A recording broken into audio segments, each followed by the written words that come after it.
Hello students, welcome to the fourth part of video lecture for the first chapter of hydraulic machine and fluid power. In previous video, we are discussing about the different efficiency of turbines. Already we are discussing about hydraulic efficiency.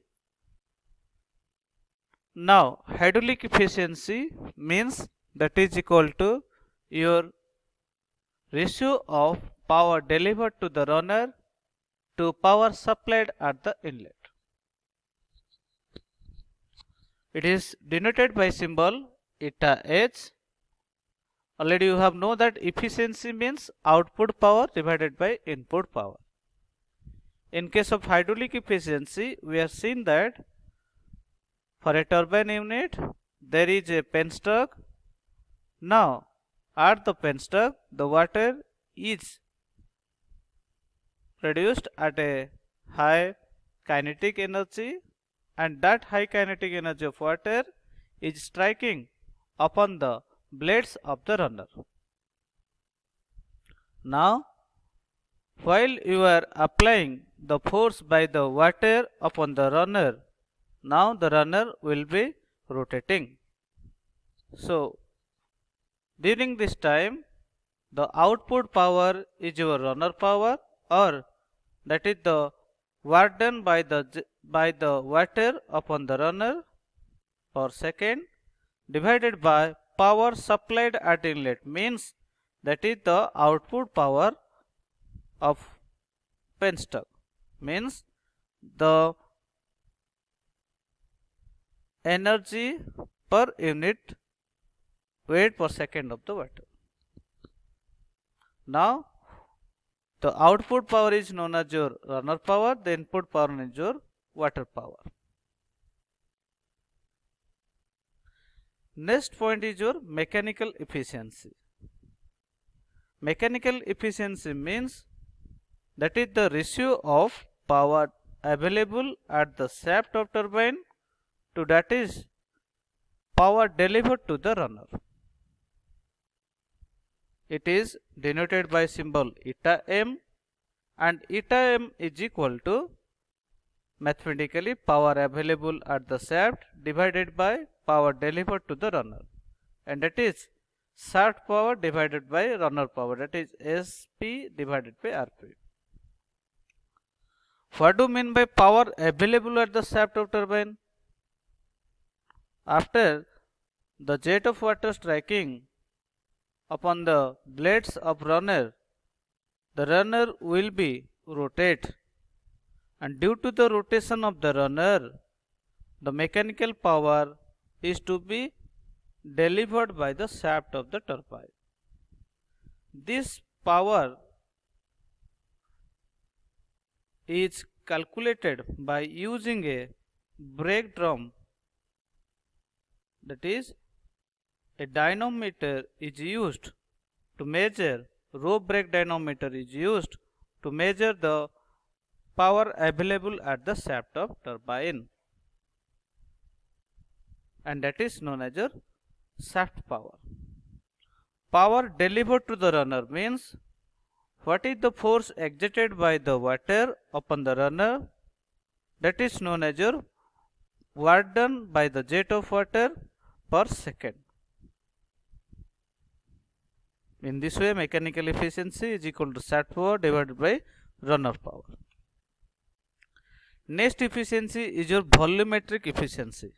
As the name indicates that volumetric means that is we have to calculate that what is the volume of water actually striking the runner, and what is the volume of water actually supplied by the penstock to the turbine. That is, in case of turbine unit, we have to see that while the water comes out from the penstock, we have to measure the volume of water actually collected from the penstock is your inlet. Then actually what is the amount of water or volume of water striking the blades of runner to produce the mechanical power. So volume of water actually responsible for the movement of the runner blade to produce the mechanical power or runner power divided by the volume of water supplied to the turbine, means that is the amount of water in terms of volume per second. We are considering that is Q. So that is volume of water actually obtained from the penstock outlet, that is known as your volume of water supplied to the turbine. So now it is denoted by symbol eta V. Now eta V is equal to volume of water striking the runner divided by volume of water supplied to the runner. Then overall efficiency. Overall efficiency means overally for a turbine unit our output power is to produce mechanical energy, that is the power available at the shaft of the turbine unit. What is the input energy? Input energy is nothing but that is the power supplied by the water at the outlet of the penstock. That is, we are getting the overally we are getting the mechanical power from the turbine shaft, that is your shaft power. Power available at the inlet means that is what is the amount of power or water supplied per second, and what is producing, that is maybe your kinetic energy per second, or that may be your sum of kinetic energy or pressure energy by second, or you are already know that that is your water power. So overall efficiency is equal to shaft power divided by water power. You may take the help of relationship between overall efficiency, mechanical efficiency and your hydraulic efficiency. We know that overall efficiency means shaft power by water power. In case of our hydraulic efficiency, it is runner power by water power. In case of mechanical power, it is shaft power by runner power. Now, if you are going to multiply Rp by Wp into Sp by Rp, during that time what happens? During that time Rp runner power cancel out, and rest of term will be equal to shaft power by your water power. Hence overall efficiency is the multiplication of mechanical efficiency and hydraulic efficiency. Why we are going to study this efficiency of turbine? Because we have to know that what is the mechanical power produced, what is the shaft power produced, what is the actually amount of energy available at the turbine unit. So for every turbine we have to calculate hydraulic efficiency, mechanical efficiency and overall efficiency. So by using this efficiency concept, we can measure the performance of each type of turbine unit while they are used for the production of electrical energy. Next is your impulse turbine. What is a impulse turbine?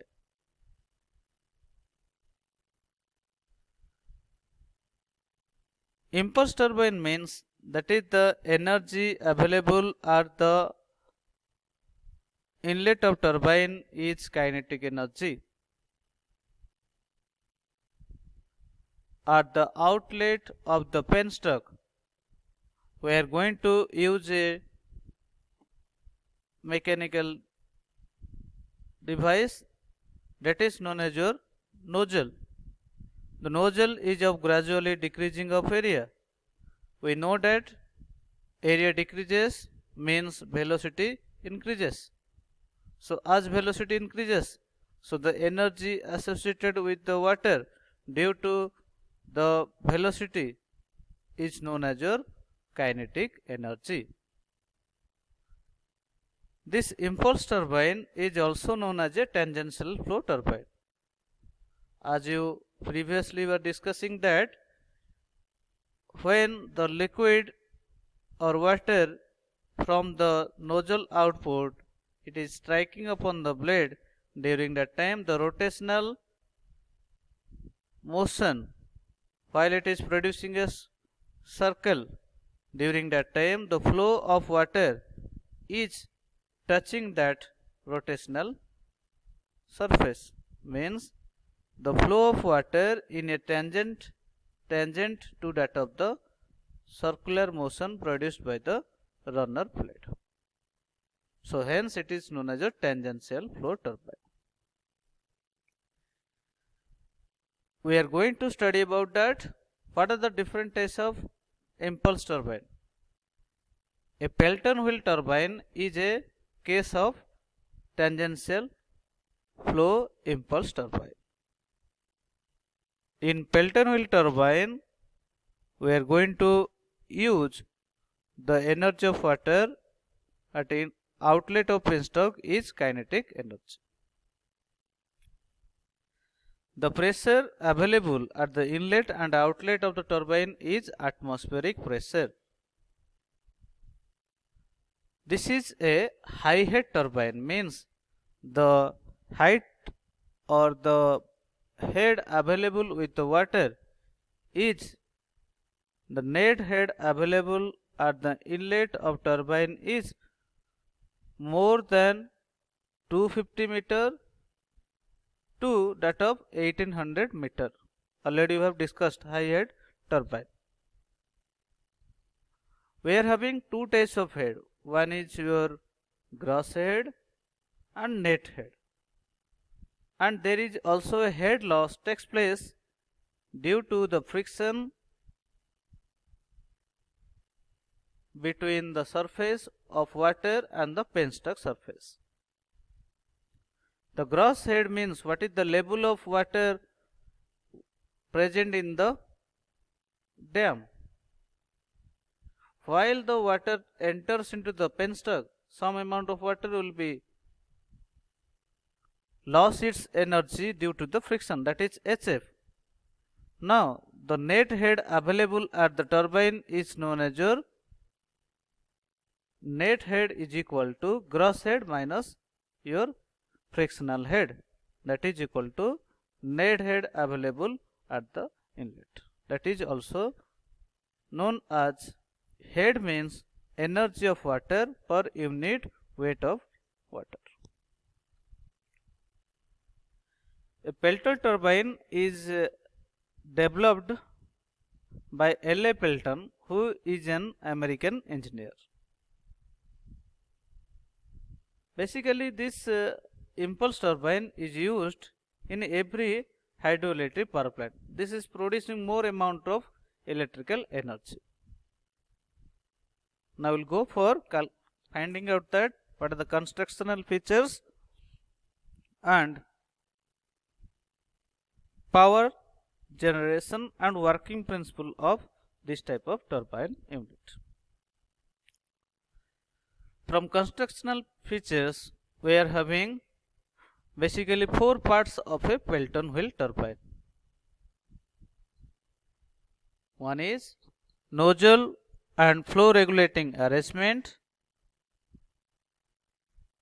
runner and bucket, casing and braking jet.